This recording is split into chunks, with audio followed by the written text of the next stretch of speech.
Hello friends, welcome to pro talent and I am Nitin Parmar. My dear students, आप सबका स्वागत है ऑन दिस 31 जुलाई मंडे के current affair मुद्दे के ऊपर। आज हम आपके साथ बात करने वाले कुछ महत्वपूर्ण इश्यूज ऑफ इंडिया। ठीक है, हर दिन महत्वपूर्ण ही मुद्दे होते हैं, ऐसा कुछ नहीं है कि आज ही कुछ ऐसे महत्वपूर्ण है। Because when we are training ourselves for the current affair, every day is important. Because every day ऐसी कुछ बातें होती है जो हमारे पास जो नॉलेज है उसको रीइंफोर्स करने में मदद करती है, या हमें कोई नई जानकारी देती है। ठीक है, या हम एक इनसे कहीं ना कहीं ऐसी चीज़ें हमारे सामने आती है जो हमें एक इनसे एग्जाम में बड़ा स्कोर लाने में मदद करती है। आज दो बड़े मुद्दे जो इंडिया के साथ जो नेबरिंग कंट्रीज है, दैट इज चाइना और यू कैन से म्यांमार, उनके साथ जो बॉर्डर इश्यूज है उसके ऊपर हम बात करेंगे, क्योंकि मुद्दा आया है स्टेपल्ड वीजा का। ठीक है, चलिए समझेंगे कि ये मुद्दा क्या है। ठीक है, और उसके साथ बहुत अच्छे अच्छे क्वेश्चंस मैं आपके घर पे करने के लिए दूंगा। ठीक है दोस्तों, आपको याद होगा हम बोलते हैं आपको guided inquiry method, that is a wonderful way to learn your current affair. Guided inquiry method will ensure कि आप अपनी खुद की पढ़ाई कर रहे हैं. You are not just attending a class and that class will not be with you. You can say during the exam day, it will be with you because you are learning yourself. You are not, nobody is helping you to learn it. ठीक है कि भैया ये याद कर लो या फलाना याद कर लो, सिर्फ उतनी बात नहीं है। आप अपने आप को बोलते हैं कि मुझे ये क्यों करना है। ठीक है, and that's how you will be learning GK. COP 28 की बातें आगे बढ़ रही है क्योंकि दिसंबर तक ये बड़ा मुद्दा डेवलप होगा, तो क्लाइमेट चेंज के बारे में हम बात करेंगे। नाइजर में एक मिलिट्री कू हुआ, उसके साथ हम बैकग्राउंड देखेंगे कि साहिल रीजन क्या है, वहाँ पे कौन कौन से प्लेयर किस किस तरीके से काम कर रहे हैं और कौन कौन से कंट्री में क्या क्या प्रॉब्लम क्रिएट हो रहा है। भीमा कोरेगांव का केस वापस मुद्दे पे आया। सुप्रीम कोर्ट ने एक तरीके से बेल अप्रूव दिया है ना, तो क्या हुआ भीमा कोरेगांव का केस, देखते हैं दोस्तों। मॉब लिंचिंग के बारे में बात करेंगे, सुप्रीम कोर्ट उसके बारे में क्या कहना चाहता है। IIM अमेंडमेंट बिल आया है, various news from the world and tiger population in the country, उसके बारे में बात करेंगे दोस्तों।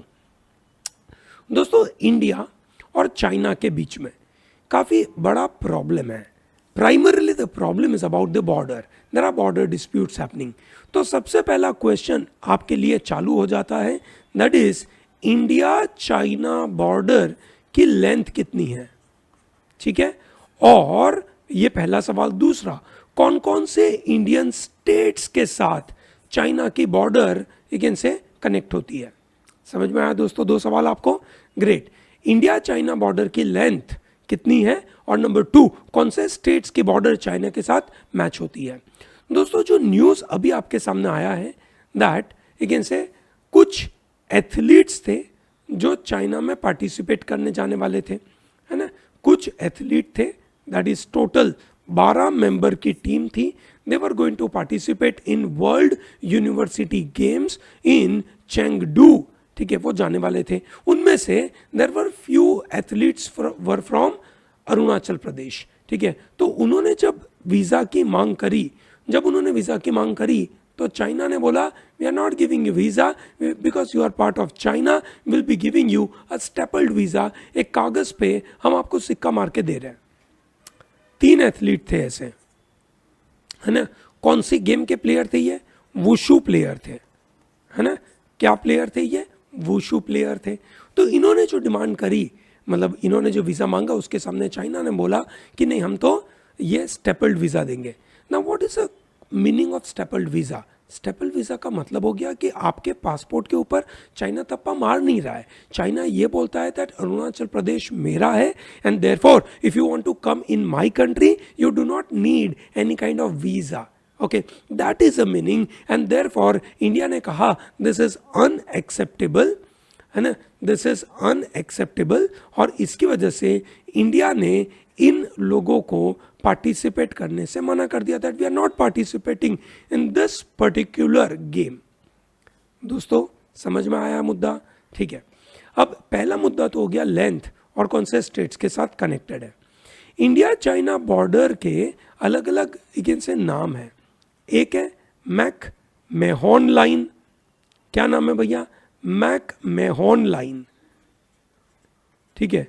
दूसरा है आपका LAC, ओके, ठीक है। तो ये आपको पता होगा मैक मेहॉन लाइन क्या है और LAC क्या है। इसके साथ आपको ये भी पता होना चाहिए दैट यू कैन से इंडिया और चाइना के साथ जो बॉर्डर है उसके अलावा अलग अलग देशों के साथ बॉर्डर कौन कौन सी है वो आपको पता होना चाहिए।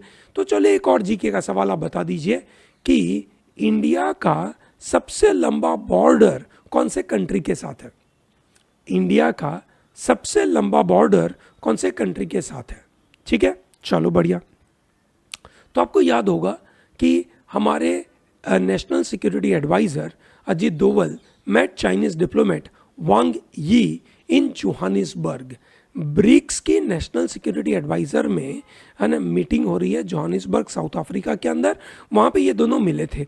और इसके पहले है ना चाइना के साथ जो लास्ट ईयर G20 की मीटिंग हुई थी उसमें जो बाली में हुई थी, जहाँ पे बोला था that we are reaching to a consensus. तो ये सब जो चीज़ें हम एक तरफ बातें करते हैं कि हम लोगों का अच्छा रिलेशन हो रहा है और दूसरी तरफ इस तरीके से गलतियाँ करते रहते हैं चाइना, तो ये भैया हमें लगता है कि बुरी बात है, ठीक है। हमें उसको सूटेबली रिस्पॉन्ड करना चाहिए, ठीक है ना। This is where the issue is coming up. Is that very clear? Great. Similarly, we have this major issue coming up from India-Myanmar border. Just like we just saw India-China border, we have India-Myanmar border का problem, which is connected to our current issue going on in Manipur. ठीक है, सबसे पहले समझते हैं कि Myanmar की border इस अराउंड 1600 किलोमीटर की लंबी बॉर्डर है, ठीक है, जो 4 स्टेट्स के साथ कनेक्ट करती है। एक है आपका मिजोरम, दूसरा है आपका मणिपुर, फिर आपका नागालैंड एंड देन अरुणाचल प्रदेश। ये अरुणाचल प्रदेश की बॉर्डर चाइना के साथ कनेक्टेड है। ये सुनो, चाइना बोलता है दैट अरुणाचल प्रदेश हमारा है। चाइना क्या बोलता है? अरुणाचल प्रदेश हमारा है, ठीक है। और इसकी वजह से यहाँ के लोगों को वो स्टेपल्ड वीजा देता है, ठीक है। अब म्यांमार का इंडिया के साथ क्या प्रॉब्लम है, चलिए ये समझने की कोशिश करते हैं। दोस्तों, there are illegal migration of tribal people which are majorly from Kuki and Chin people। कहाँ से आ रहा है भैया? कुकी और चीन people का आ रहा है, which is illegal migration coming from Myanmar। The border between India and Myanmar is 1643 kilometre long, जो 4 स्टेट में से पास होती है, जो हमने आपसे बात करी, ठीक है। अब हमारा जो बॉर्डर है इंडिया और म्यांमार के बीच में वो 1826 से डिमार्केट किया गया था, ठीक है। 1826 से ये बॉर्डर बनाया गया और ये एरिया है कुकी और चीन लोगों का, है ना, जो एथनिक और ट्राइबल लोगों का ये एरिया है, ठीक है, उनका ये एरिया था। उनको पूछे बगैर ब्रिटिश इंडिया ने इसको डिवाइड कर दिया। सेम एथनिसिटी से थे, सेम कल्चर के लोग थे, उनको 2 देश में बांट दिया गया, ठीक है। अब वो प्रॉब्लम तो चलता ही रहेगा, विच इज़ वेरी ऑब्वियस। तो इंडिया ने एक मज़ेदार सा अग्रीमेंट किया which is known as free movement regime। Free movement regime is mutually agreed arrangement between India and Myanmar which allows tribal people living along the border on the either side to travel up to 16 kilometers inside the country without any visa। So that means if this is a border and this is Myanmar and this is India, Myanmar से tribal लोगों को India में जाना है, they can move up to 16 kilometers and similarly India से किसी को Myanmar जाना है तो 16 किलोमीटर की रेंज में वो जा सकते हैं without any kind of visa। This is known as free movement regime। समझ में आया दोस्तों? और ये पूरा region is under the monitor of Assam Rifles। Assam Rifle have been deployed along the border to monitor and check infiltration along the border। अब ये सबसे बड़ी प्रॉब्लम जो मैतेई और कुकीज़ की हो रही है मणिपुर में, इस मणिपुर का सबसे बड़ा प्रॉब्लम ये हो गया कि ये म्यांमार से जो लोग इंडिया में घुस रहे है ना, उनका ये बड़ा प्रॉब्लम है। So this Kuki Zomi students है ना are getting lot of trouble, ठीक है, because there are large number of Kukis are coming from Myanmar. समझ में आया दोस्तों? चलिए बहुत बढ़िया। अगला मुद्दा आपके सामने क्रिएट हो रहा है which is about climate change. US के special envoy on climate change, that is America से special envoy climate change is known as mister John Kerry. John Kerry says that we are committed to provide 100 billion annual fund for developing countries which is climate fund, हम देने के लिए तैयार हैं। ठीक है, उन्होंने ब्लेम किया कि प्रीवियस गवर्नमेंट जो थी दैट इज ट्रम्प गवर्नमेंट, जिन्होंने ढंग से काम नहीं किया और उसकी वजह से जो हमारा ये कमिटमेंट था वो कमिटमेंट कहीं ना कहीं पीछे रह गया। So we are not backing, you can say we are not, we can say backing away from this issue and we are supporting this entire matter। और इसके साथ हमारे यूनाइटेड नेशन के चीफ एंटोनियो गुतेरेस कहते हैं we are entering into the era of global boiling. UN secretary general Antonio Guterres, ठीक है, warned that the era of global warming has ended and the era of global boiling has arrived। What has changed? Global warming नहीं है, समझिए दोस्तों, we are not into the global warming era, we are into the era of global boiling. ठीक है ना, warming थोड़ी हो रहा है। ठीक है, world's hottest months are coming up. ठीक है, climate change is here, it is terrifying and it is just the beginning, ये उन्होंने कहा। और ये कहने के लिए जो बहुत बड़ी बात करी ग्लोबल बॉइलिंग के बारे में, जो हमें समझ में आना चाहिए। ठीक है, उसी के ऊपर मर्क्यूरी राइजिंग करके एडिटोरियल आया। उस एडिटोरियल ने कहा that UN secretary general has warn that there are dire consequences which are happening. So global warming is not able to help people to understand the challenges of climate change. उनको लगता है कि ठीक है warm हो रहा है, धीरे धीरे बढ़ रहा है, ठीक है, धीरे धीरे बढ़ रहा है, बॉइलिंग वर्ड यूज करने से ये काफी बड़ा बढ़ रहा है ऐसा लग रहा है। July 23 is expected to be the hottest month in the last 12,000 years and it is leading to a disaster for the planet. ठीक है, this is what Secretary General of United Nations is telling us. Average July temperature is 16.95 degrees centigrade, which is 2 degrees centigrade warmer than July 2019, which is a new record of last 174 year. Now you may be wondering कि sir ये temperature तो बहुत छोटा है ना, हम तो घर पे एसी का टेम्परेचर 24 रखते हैं और लगता है कि अरे बहुत ठंडा हो गया, तो 16.95 डिग्री सेंटीग्रेड तो बहुत ठंडा हुआ ना, हम किस बात का चिंता कर रहे हैं भैया। 16.95 degree centigrade is a global average temperature which means it covers the temperature of the glacial region, it also covers the temperature of Arctic region, Antarctica है ना, ओशन, ये सब रीजन जहाँ पे टेम्परेचर काफ़ी कम होता है। And this is going to be very high for the world. Ocean temperature जब बढ़ता रहता है जिसकी वजह से अल नीनो ला नीना नाम की कंडीशन क्रिएट होती है और जिसकी वजह से वर्ल्ड वाइड बड़े प्रॉब्लम क्रिएट होते हैं। Extreme temperatures have been observed such as 52 degree centigrade in north west of China.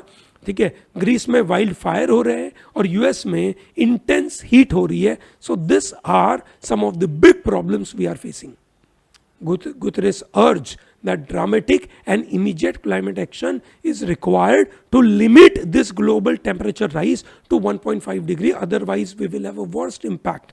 हम बिल्कुल बर्बादी की कगार पे खड़े रहेंगे। COP28 जो होने वाला है, ठीक है, COP28 के प्रेसिडेंट डेजिग्नेट कौन है बताइए दोस्तों। ठीक है, COP28 कहाँ पे होने वाला है ये बताइए। ठीक है, so this is COP28 president designate calls for more ambitious emission cuts from the world's largest economies at G20 ministerial meet in Chennai। Chennai में मिनिस्टरियल मीट हुई, एनवायरमेंट मिनिस्ट्री की मीट हुई। उन्होंने बोला कि भैया हमें बहुत इमीडिएट एक्शन लेने पड़ेंगे। India may face increased pressure to advance its net zero commitment from 2070 to 2050 and generate fossil free electricity by 2040। याद रहे इंडिया ने कहा था we will become net zero by 2070, China ने कहा था 2060, अमेरिका ने कहा था 2030। ठीक है, अब इंडिया पे प्रेशर होगा कि भाई 2070 तो कैसे पॉसिबल है। ठीक है, आपको करना पड़ेगा 2050। क्या करना पड़ेगा 2050। समझ में आया दोस्तों, Great. So climate negotiation remain critical, but climate change cannot wait for everyone and it is going to go at a higher rate, and therefore you should be very careful about all these issues. समझ में आया दोस्तों? Great. Niger करके एक मजेदार सा देश है. नाइजर कहाँ पर आया? चलिए समझते हैं जगह का नाम पहले तो, है ना. ये रहा आपके सामने niger. This is in Africa. ठीक है, दिस इज इन अफ्रीका. यह आपके सामने पूरा साहिल रीजन है. साहिल रीजन में कौन कौन से कंट्रीज आ गए? सेनेगल आया, गाम्बिया आया, ठीक है, सेनेगल आया, गाम्बिया आया, मॉरिटानिया आया, है ना, दिस गुनिया आया, माली, नाइजर, बर्किना फासो, ठीक है ना, ठीक है, Burkina Faso, Niger, Chad, Cameroon, Nigeria, ये अलग अलग कंट्रीज आए. समझ में आया पहले दोस्तों? ये साहिल रीजन है. साहिल रीजन में पिछले कुछ सालों में हुआ क्या? साहिल रीजन में पिछले कुछ सालों में जिहादी लोग बहुत आ गए. ठीक है, जिहादी लोग आ गए, है ना, क्योंकि ये जो बड़े बड़े बॉर्डर है ना, they are basically not fully regulated. बड़े बड़े टेररिस्ट ऑर्गेनाइजेशन यहाँ पे आकर, ठीक है, वहाँ पे बस गए और उन्होंने अपनी टेरर एक्टिविटी यहाँ पे बढ़ाने की कोशिश करी. ठीक है, और इसकी वजह से यहाँ पे म्यूटिनी होने लग गई. दोस्तों म्यूटिनी का एक सिंपल सा रास्ता होता है ना. जब ये सरकारें चल रही है, सरकार चलने से जिहादीस लोग आए, जिहादीस लोगों के वजह से वहाँ पे काफ़ी दिक्कतें आई और दिक्कतों के द्वारा सरकार वहाँ पे कुछ काम कर नहीं पाई. सरकार काम कर नहीं पाई तो मिलिट्री बोलता है कि हम सत्ता हाथ में ले लेते हैं, हम वहाँ पे अच्छी डेमोक्रेसी एस्टैब्लिश करेंगे. और वो अच्छी डेमोक्रेसी एस्टैब्लिश करने के जो टेन्योर है वो लंबा चला जाता है, और लंबा चलने की वजह से इस तरीके से म्यूटिनी लंबी चल गई. समझ में आया दोस्तों? ग्रेट. ये प्रॉब्लम साहेल रीजन का चल रहा है. सो म्यूटिनी करने वाले सोल्जर नाइजर में, ठीक है, उन्होंने डेमोक्रेटिकली इलेक्टेड गवर्नमेंट के जो प्रेसिडेंट थे मोहम्मद बजूम, उनको निकाल दिया. वेस्ट अफ्रीका के साहिल रीजन में मिलिट्री रेजिम काफी समय से लग रहा है. ठीक है, और वहां पे Islamic extremist are creating violence against the elected government. ठीक है, समझ में आया दोस्तों? ये बड़े प्रॉब्लम क्रिएट हो रहे हैं. आर्मी जनरल यू कैन से अब्दुल रहमाने तिचानी, ठीक है, is heading himself and say I am the president. Mohamed Bazoum को डिटेन कर दिया, जिसकी वजह से अब आप समझ सकते हैं मिलिट्री कू होने की वजह से पूरे वर्ल्ड में आपकी कंट्री के बारे में बुरा नाम होगा. अफ्रीकन यूनियन और यूरोपियन यूनियन ने नाइजीरियन कूप लीडर के ऊपर सैंक्शन लगा दिए. ठीक है, this is really a big problem. ठीक है, अब ना सिर्फ यू कैन से ये नाइजर में हो रहा है ना, नाइजर एक ज़माने में फ्रांस के हाथ में था. सूडान के यहाँ पे भी प्रॉब्लम चल रहा है. सूडान की पैरामिलिट्री के चीफ, है ना, जो आपके सामने यहाँ पे दिख रहा है, रैपिड सपोर्ट फोर्स RSF करके उसका नाम है. ठीक है, they demanded that the current army, है ना, that is you can say should you can say provide certain benefit to Sudan paramilitary. Okay, तो दोस्तों कौन कौन से कंट्री में क्या क्या प्रॉब्लम? सबसे पहला माली. साहेल्स के latest wave of coup started from Mali in 2020 when democratically elected president Ibrahim Boubacar Keita was overthrown by soldiers led by colonel Assimi Goita. Mali में ये लड़ाई चालू हुई. शायद आपको नाम याद ना रहे तो I am pretty okay with it. ठीक है, शुरुआत में, but you repeat 1 more time, 2 times, 3 times, धीरे धीरे आपको इसके बारे में एक से नाम याद रहना चालू हो जाएगा. माली में प्रेसिडेंट को हटाकर आर्मी के कर्नल आसिमी गोइता ने सत्ता अपने ले ली. The military was suppose to hand the power back to the civilian rule within 18 months. पर 7 महीनों में, ठीक है, military remove interim president and prime minister, ठीक है, जो उन्होंने खुद अपॉइंट करे थे, है ना, and mister Goita appointed himself as a president. ठीक है, last month Malian voters casted ballots on a new draft of constitution. ठीक है, एंड देयर बाई 2024 में वापस इलेक्शन आएगा. तब तक Goita will be holding the president post और वहां पे झगड़ा चलता रहेगा. ठीक है, सिमिलरली बर्किना फासो ने 2022 में दूसरी बार कू देखा जब सोल्जर ने लेफ्टिनेंट कर्नल पॉल हेनरी सेंडेगो डामिबा को निकाल दिया। 8 महीने के अंदर उस बंदे को निकाल दिया, ठीक है। Captain Ibrahim Traore was named as a transitional president, ठीक है। और उन्होंने अपनी असेंबली के अंदर आर्मी ऑफिसर्स, सिविल सोसाइटी की ऑर्गेनाइजेशन, ट्रेडिशनल रिलीजियस लीडर्स, इन सब लोगों को अपनी सत्ता पर रखा। And then they have a goal Burkina Faso के अंदर कैप्टन इब्राहिम त्रारोर के पास गोल है कि जुलाई 2024 में डेमोक्रेटिकली इलेक्टेड गवर्नमेंट हम एस्टैब्लिश कर पाएंगे, जो होने की संभावना थोड़ी सी कम लग रही है। सूडान मिलिट्री रूल में आया October 2021 when soldier dissolved transitional government of prime minister Abdalla Hamdok, ठीक है, उनको उन्होंने हटा दिया। देन उसके बाद एक लॉन्ग टाइम जो उमर अल बशीर थे उनको हटाकर, है ना, जब सत्ता पे आने की बात करी उन्होंने, तो उन्हीं के ग्रुप के paramilitary group rapid support force ने कन्फ्लिक्ट किया और उनके बीच में सिविल वॉर चालू हो गई, ठीक है, सिविल वॉर चालू हो गई। एक मिलिट्री ग्रुप के अंदर दूसरी मिलिट्री ग्रुप थी, उनके बीच में झगड़ा चालू हो गया। चैड के अंदर वापस पंगा हुआ। Chad has been military rule under April 2021 से, ठीक है। प्रेसिडेंट इद्रिस देबी जो चैड के ऊपर 30 सालों से राज करते थे, उनका बेटा general Mohammed Idriss Deby took power contrary to the constitutional provisions, ठीक है, और वो एक इंटरिम हेड मान के बैठ गए। By the end of 18-month period government extended Deby's 2-year period, और जिसकी वजह से पूरे देश में वायलेंस क्रिएट हुआ, प्रोटेस्ट क्रिएट हुआ और मिलिट्री ने उसको सप्रेस करने की कोशिश करी, तो चैड में सिविल वॉर चालू हो गई। तो इस तरीके से अलग अलग देशों में अलग अलग प्रॉब्लम हुए। मेजर प्रॉब्लम इन देशों में जो सत्ता इतनी बड़ी बना के रखी है और दूर दूर एरिया में कोई वहाँ पे सत्ता पे जा नहीं पाता है, और जा नहीं पाता तो वहाँ पे मिलिट्री रूल कंट्रोल करने के लिए कुछ काम कर नहीं पाता है, और ये झगड़े चलते रहते हैं।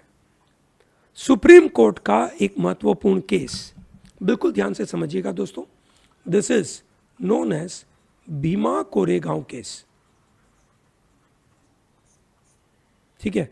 इनके ऊपर एनआईए ने इन्वेस्टिगेशन करना चालू किया अंडर यूएपीए लॉ के द्वारा। अब आपको समझ में आ रहा होगा UAPA is a very problematic law, है ना। UAPA is a very harsh law. Now what happened in a Koregaon Bhima case के अंदर, दिस इज इन पुणे।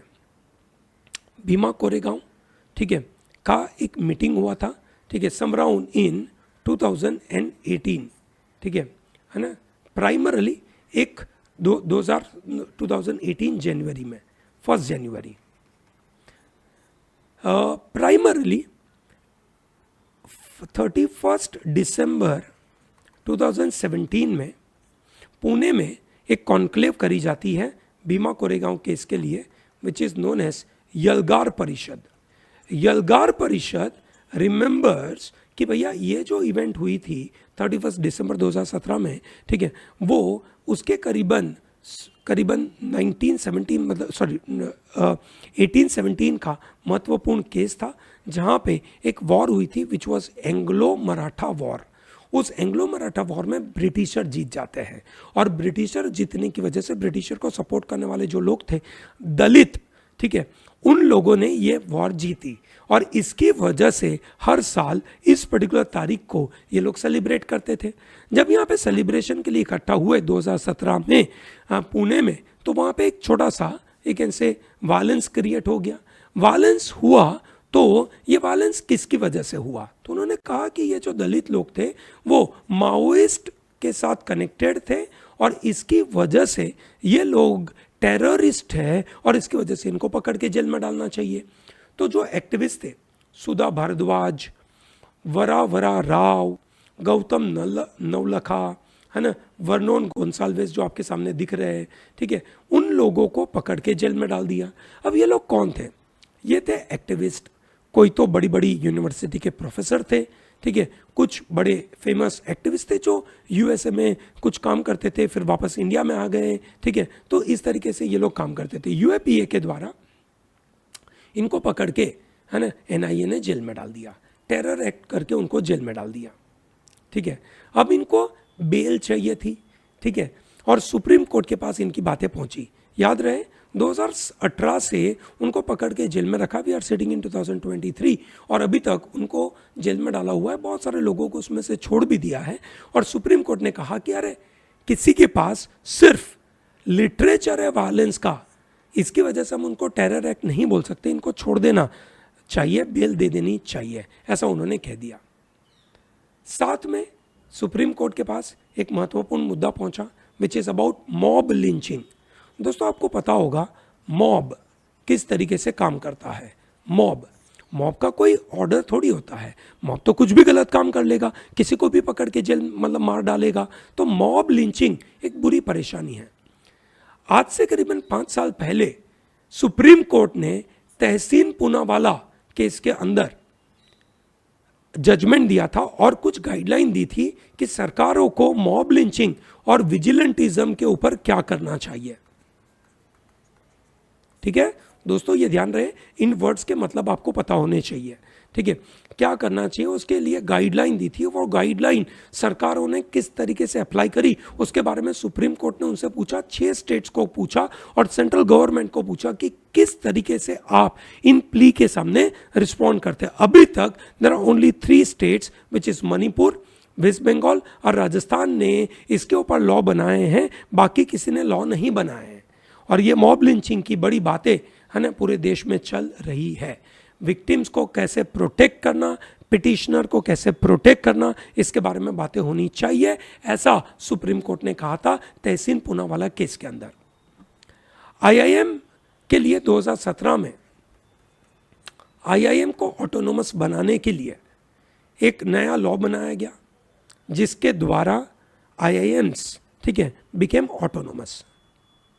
अब एक उस 2017 के बिल को अमेंड करने के लिए 2023 में ये नया अमेंडमेंट बिल लेकर आए हैं हमारे पार्लियामेंट के अंदर। ये पार्लियामेंट आईआईएम की ऑटोनॉमी भरपूर छीन लेंगे। कैसे छीनेंगे समझते हैं दोस्तों। सबसे पहले अमेंडमेंट में क्या होने वाला है, अमेंडमेंट में एक संस्था है जिसका नाम है मुंबई में नीटी करके संस्था है, जो 1969 में बनी थी, उसको आईआईएम का नाम दिया जाएगा। Now this will become IIM Mumbai, that's a new IIM, ठीक है। चलो ये बनेगा। क्या बड़ा चेंज आएगा, दूसरा बड़ा चेंज आने वाला है कि आईआईएम में एक विजिटर रखे जाएंगे। Now what will be the meaning of visitor. आपने देखा होगा कोई भी यूनिवर्सिटी होती है ना, उसमें होता है वाइस चांसलर, फिर होता है चांसलर, ठीक है। तो वाइस चांसलर तो एक यूनिवर्सिटी है, यूनिवर्सिटी के वाइस चांसलर होते हैं जो अपॉइंट करे जाते हैं। फिर उसके बाद आता है chancellor. Chancellor are generally ex officio position, जो गवर्नर होते हैं ना वो उसके चांसलर होते हैं, ठीक है। फिर इन सब के ऊपर होते हैं विजिटर। कौन होंगे आईआईएम के विजिटर? आईआईएम के विजिटर होंगे प्रेसिडेंट ऑफ इंडिया। कौन होंगे? President. President will be visitor. President वैसे देखा जाए तो कुछ काम नहीं कर सकते, it's a nominal position, it's a titular head position, yes और नो। तो इफेक्टिवली करेगा कौन काम? इफेक्टिवली काम करेगा the executive, that is government of India, which in turn cabinet ministers, which in turn means Ministry of Education, which is Dharmendra Pradhan ji, ठीक है। तो बिल प्रपोजेस हर आईआईएम के ऊपर एक विजिटर होंगे और वो विजिटर के द्वारा है ना सब कुछ काम होगा। हर बड़े बड़े चेंजेस उन्हीं के द्वारा अप्रूवल होंगे, भले उनके डायरेक्टर अपॉइंट करने हैं वो ले लीजिए, या बोर्ड ऑफ गवर्नर का अपॉइंटमेंट करना है, जो भी होगा वो विजिटर अप्रूवल करेंगे। एंड देयर बाय उनकी ऑटोनॉमी के ऊपर एक बड़ा इंपैक्ट आएगा, ऐसा कहने की बात है। दोस्तों यूएसए के जो डिफेंस सेक्रेटरी है लॉयड ऑस्टिन, जो आपके सामने यहां पे दिख रहे हैं, वो अभी ऑस्ट्रेलिया के विजिट के ऊपर है। और ऑस्ट्रेलिया के विजिट के अंदर इंडो पैसिफिक रीजन के अंदर पीस मेंटेन करने के लिए वो ऑस्ट्रेलिया के साथ मिले और कहा कि चाइना का जो बुलिंग बिहेवियर है, हम उसके खिलाफ है। USA stands with those country, Lord Austin साहब ये बोलते हैं, USA stands with those country जो चाइना के बुलिंग बिहेवियर से अफेक्टेड है और हम उनको, है ना, सपोर्ट करना चाहते हैं। चाइना ने 9 डैश लाइन के द्वारा कहीं ना कहीं, ठीक है, पूरे इंडो पैसिफिक रीजन में दिक्कत क्रिएट करी है और ये दिक्कत के सामने कॉड बनाने की कोशिश करी है। कॉड में टोटल 4 कंट्रीज होते हैं, India, Japan, Australia and USA. अगली न्यूज आ रही है म्यांमार से। म्यांमार से नोबेल पीस प्राइज की विजेता आंग सान सू की, शी मूव्ड फ्रॉम प्रिजन, ठीक है, she is a civilian leader. अभी वहाँ पे 2021 के बाद, 2021 फरवरी में जब वहाँ पे मिलिट्री कू हुआ था म्यांमार में, याद है अभी हमने बात करी म्यांमार के साथ हमारे पास 1643 किलोमीटर लंबी एक हमारी बॉर्डर है, 4 स्टेट के साथ हमारी कनेक्टेड बॉर्डर है। तो ये जो सिविलियन लीडर है जो पहले, है ना, एक तरीके से सत्ता पे थी, उनको निकाल कर वहाँ पे मिलिट्री ने सत्ता लगा दी है और वो मिलिट्री जनता उस कंट्रोल में बैठी हुई है।